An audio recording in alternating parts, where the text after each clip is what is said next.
I was wondering, could you tell me something about the trends you've seen during this conference and the trends actually that blew you away? Well, number one, it's amazing always to have an amazing Dutch crew here from the Netherlands, led by Lucy Engelen and some amazing thought leaders from the Netherlands. So really appreciative to have that energy as part of this exponential medicine for several years.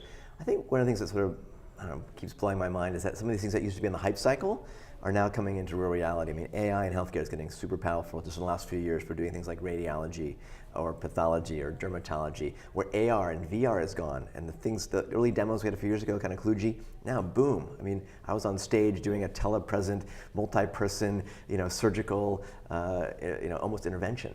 So those were kind of trippy about how quickly and how magical that seems.